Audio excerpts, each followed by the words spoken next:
নমস্কাৰ এই মুহূৰ্তত আহি পৰিছে কেইবাটাও গুৰুত্বপূৰ্ণ খবৰ আজি হৈছে 5 ফেব্ৰুৱাৰী আৰু এনে ধৰণৰ খবৰসমূহ নিতৌ চাবলৈ চেনেলটো সাবস্ক্ৰাইব কৰি ভিডিঅ'টোত এটা লাইক কৰি দিবলৈ নাপাহৰিব তেনে পলক খবৰ কেইটা আৰম্ভ কৰো দৰ্শকসকল আজি ৰাতিপুৱাৰ প্ৰথমটো খবৰ 6 আৰু 7 ফেব্ৰুৱাৰীত ৰাজ্যত হ'ব এতিয়া মুখলধাৰ বৰষুণ উজনি অসমৰ বহুকেইখন জিলাত জাৰি কৰা হৈছে এলাৰ্ট কোন জিলাত জাৰি কৰা হৈছে এলাৰ্ট আপোনালোকক সবিশেষ জনাই আছো 6 আৰু 7 ফেব্ৰুৱাৰীত ৰাজ্যত হ'ব পাৰে এতিয়া মুখলধাৰ বৰষুণ উজনি অসমৰ বহুকেইখন জিলাত জাৰি কৰা হৈছে এলাৰ্ট ইয়েলো এলাৰ্ট জাৰি কৰিছে বতৰ বিজ্ঞান কেন্দ্ৰই এটা ধেমাজি ডিব্ৰুগড় তিনিচুকীয়া জিলাত জাৰি কৰা হৈছে এলাৰ্ট বৰষুণৰ লগতে হ'ব পাৰে আবতৰীয়া ধুমুহাও হঠাৎ সলনি হৈছে এতিয়া বতৰৰ ৰূপ বহুকেইখন জিলাত ডাৱৰীয়া হৈছে বতৰ এটা 6 আৰু 7 ফেব্ৰুৱাৰীত ৰাজ্যত হ'ব পাৰে মুখলধাৰ বৰষুণ আৰু দিব লৈছো পৰৱৰ্তী খবৰ ছোৱালীয়ে কেতিয়া নিকাহত বহিব এই সিদ্ধান্ত ল'ব এতিয়া মৌলবীয়ে এখন মুছলমান দেশে 65 বছৰৰ পিছত সলনি কৰিলে আইন বিবাহ বয়সৰ আইনত আহিল এটা আকৌ ডাঙৰ পৰিৱৰ্তন কত এই পৰিৱৰ্তন হৈছে চাওক আমাৰ এই সবিশেষ ছোৱালীয়ে কেতিয়াও নিকাহত বহিব এই সিদ্ধান্ত ল'ব এতিয়া মৌলবীয়ে আহি গ'ল নতুন মহিলা বিবাহৰ আইন এটা মৌলবীসকলে সিদ্ধান্ত ল'ব যে মহিলাৰ বিবাহৰ আইনী বয়স কি হ'ব এখন মুছলমান দেশে 65 বছৰৰ পিছত সলনি কৰিলে আইন ইৰাকত মহিলাৰ বিবাহৰ বয়সৰ আইনত আহিল আকৌ ডাঙৰ পৰিৱৰ্তন আহি গ'ল ইৰাক মহিলাৰ বিবাহ আইনী ইৰাকে দেশৰ 3খন আইন সলনি কৰিছে এটা যাৰ ভিতৰত আছে মহিলাৰ বিবাহ ইৰাকৰ সংসদৰ দ্বাৰা গৃহীত নতুন আইনৰ পিছত বাল্য বিবাহ এক প্ৰকাৰে আইনী হৈ পৰিছে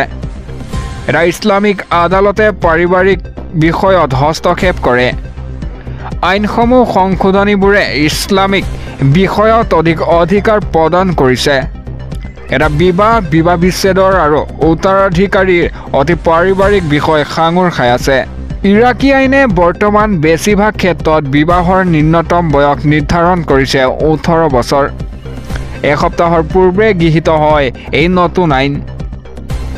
এই পৰিৱৰ্তনবোৰে ধৰ্মগুৰুসকলক ইছলামিক আইনৰ নিজা ব্যাখ্যা অনুসৰি সিদ্ধান্ত ল'বলৈ অনুমতি দিব সহজভাৱে ক'বলৈ গ'লে ছোৱালী বিবাহৰ বয়সৰ বিষয়ে সিদ্ধান্ত এতিয়া মৌলবীসকলৰ হাতত থাকিব এই পৰিৱৰ্তনৰ পিছত আশা কৰা হয় যে কৈশোৰত ছোৱালীৰ বিয়া কৰাৰ নিয়ম কাৰ্যকৰী কৰা হ'ব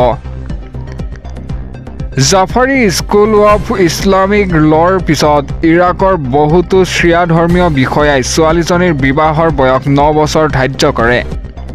আইনখনে যথেষ্ট সন্মান লাভ কৰিছে এতিয়া সমগ্ৰ দেশজুৰি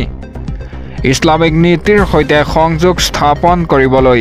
ইৰাকী সংস্কৃতিক সুৰক্ষিত কৰিবলৈ অনুমতি দিব এই আইনখনে এটা আন্তঃৰাষ্ট্ৰীয় পৰ্যায়তো যথেষ্ট সমৰ্থন লাভ কৰিছে আইনখনে কিন্তু কিছুমান মানুহে কয় যে এই আইনে মহিলাসকলক শোষণ কৰিব যিকোনো ছোৱালীয়ে শাৰীৰিকভাৱে সাজু হোৱাৰ লগতে মানসিকভাৱেও বিবাহৰ বাবে সাজু হোৱাটো গুৰুত্বপূৰ্ণ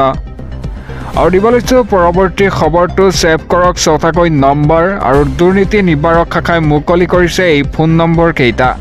ঘোষ বিচাৰিলেই দিয়ক আপোনালোকে অভিযোগ আপোনাৰ এটা অভিযোগতেই ঘোষখোৰ চৰকাৰী বিষয়া কৰ্মচাৰী যাব লাগিব জেললৈ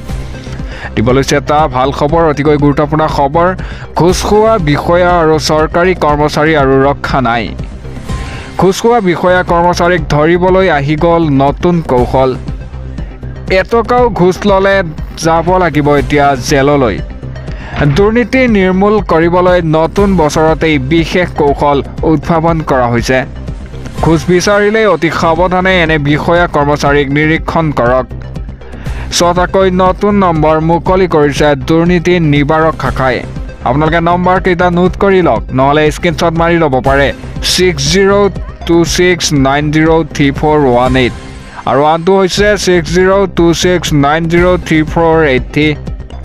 আনটো হৈছে 6026903481 আৰু এটা হৈছে 6026901243 নম্বৰত আপোনালোকে হোৱাটছআপ যোগেও দিব পাৰিব অভিযোগ এটা ডায়াল কৰক টোল ফ্ৰী নম্বৰটো হৈছে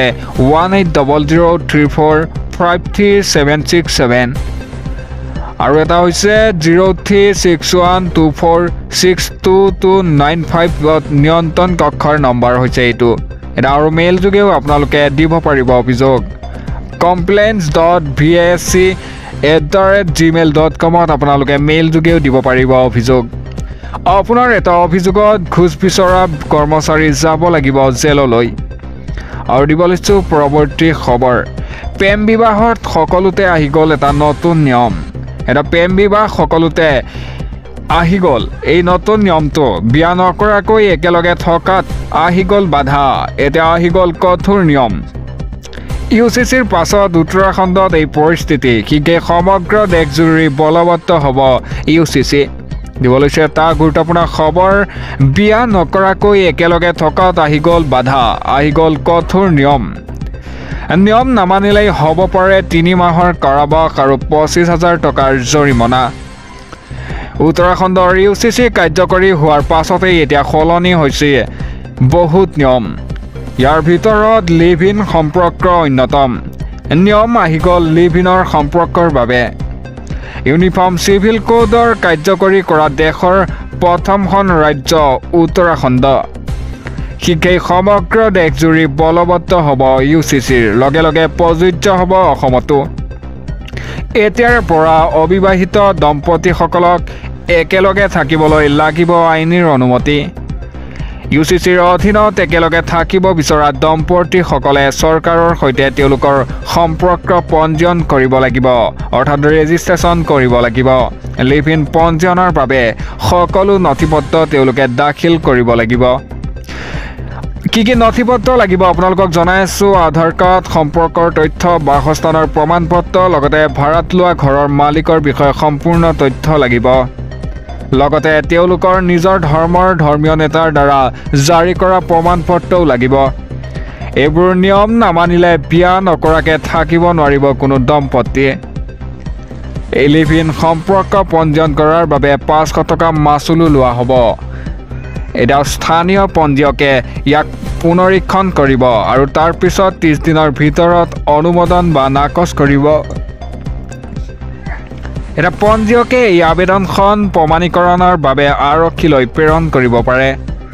নিয়ম উলংঘা কৰিলে 3 মাহৰ কাৰাবাস আৰু 25,000 টকাৰ জৰিমনা ভৰিব লাগিব এটা বিবাহ বিচ্ছেদ উত্তৰাধিকাৰীৰ বিষয় সম্পৰ্কে সকলো নাগৰিকৰ বাবে এক অভিনন্ন আইন প্ৰস্তুত কৰাৰ লক্ষ্যৰে আহিছে ইউচিচি দিব লৈছো পৰৱৰ্তী খবৰ 90খন মাদ্ৰাছা বন্ধ কৰাৰ পৰামৰ্শ উত্তৰ প্ৰদেশৰ বাহৰাইচত বন্ধ কৰা হ'ব আপাৰ আইডিৰ সৈতে ৰেকৰ্ড আপডেট নকৰা মাদ্ৰাছাবোৰ এই খবৰটো এক আলোড়ন সৃষ্টি কৰিছে জিলাখনত সংখ্যালঘু কল্যাণ বিষয়াই জিলাখনৰ 90খন মাদ্ৰাছাৰ স্বীকৃতি বাতিল কৰাৰ পৰামৰ্শ দিছে এটা প্ৰশাসনলৈ প্ৰেৰণৰ পত্ৰ দিব লৈছে এটা গুৰুত্বপূৰ্ণ খবৰ বন্ধ হ'ব নেকি 90খন মাদ্ৰাছা তালিকা সাজু হৈছে এটা উত্তৰ প্ৰদেশৰ বাহৰাইচত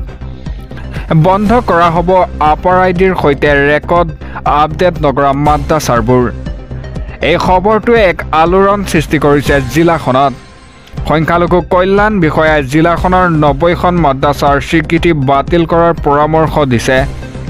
এটা মাদ্ৰাছাসমূহ বন্ধৰ বাবে প্ৰশাসনলৈ পত্ৰ লিখিছে সংখ্যালঘু কল্যাণ বিষয়াই বন্ধৰ বাবে পৰামৰ্শ দিয়া মাদ্ৰাছাসমূহ নেপাল সীমান্তৰ ওচৰত অৱস্থিত সন্দেহজনক কাৰ্যকলাপ সংঘটিত হোৱাৰো অভিযোগ আছে এই মাদ্ৰাছাসমূহত মাদ্ৰাছাবোৰলৈ প্ৰশাসনে আপাৰ আইডিৰ সৈতে ৰেকৰ্ড আপডেট কৰিবলৈ দিছিল নিৰ্দেশ কিন্তু নিয়ম উলংঘা কৰিলে উত্তৰ প্ৰদেশৰ বাহৰাইচত থকা 90খন মাদ্ৰাছাই এটা জিলা সংখ্যালঘু কল্যাণ বিষয়াই সঞ্জয় মিশ্ৰাই উল্লেখ কৰিছে যে